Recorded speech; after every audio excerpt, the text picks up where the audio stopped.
Tolong dicatat ya. Non-muslim tidak membaca kitab suci yang Anda punya. Mereka nggak baca Quran, Pak. Mereka tidak baca Sahih Bukhari, Sahih Muslim, atau kitab-kitab yang kita miliki. Di mana sih saya mau bisa belajar Islam? Oh, silakan baca Quran. Wah, saya nggak bisa baca Quran.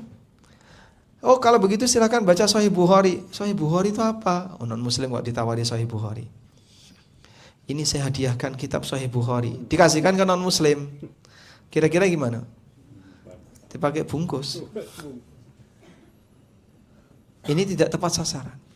Mereka tidak membaca kitab yang Anda baca. Mereka tidak baca kitab Tauhid. Mereka tidak membaca kitab hadis. Mereka tidak membaca Al-Quran. Tapi yang mereka baca adalah perilaku kita.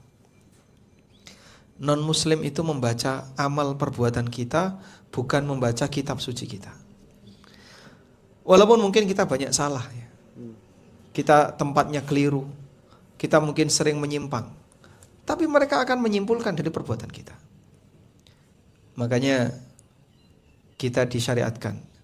Bisa enggak perbuatan kamu itu mewakili Al-Quran dan hadis yang terbumikan di muka bumi ini, yang diterapkan di muka bumi? Wah, masih berat ya Pak. Coba Anda lakukan sebisanya. Karena mereka tertarik dengan Islam bukan karena baca Al-Quran, tapi mereka tertarik dengan Islam melihat perilaku kita.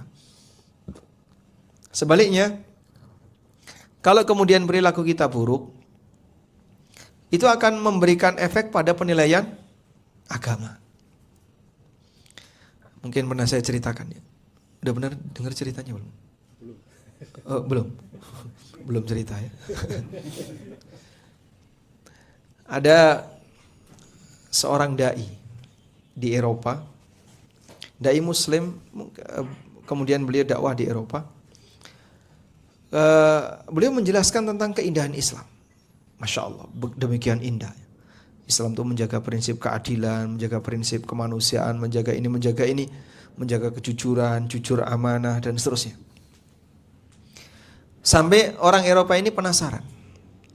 Agama yang sedemikian indah, ini kisah dulu ya. Itu kira-kira kalau diterapkan dalam kehidupan nyata kayak apa?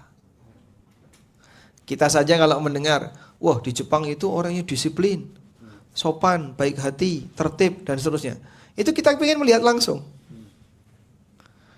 Padahal ini kan negara non-muslim ya. Bagaimana dengan syariat Islam ini kalau diterapkan? Akhirnya orang Eropa ini pengen lihat langsung ke negara muslim. Minta izin. Kira-kira di negara mana saya bisa melihat agamamu kamu diterapkan? Dibawalah dia ke Pakistan kalau tidak salah. Untuk dijadikan sebagai sampel yang mewakili seperti apa Islam dibumikan. Masya Allah. Begitu lihat langsung, kok beda seperti yang kau ceritakan. Itu baru sampai Pakistan loh Pak, belum sampai Bandung Pak.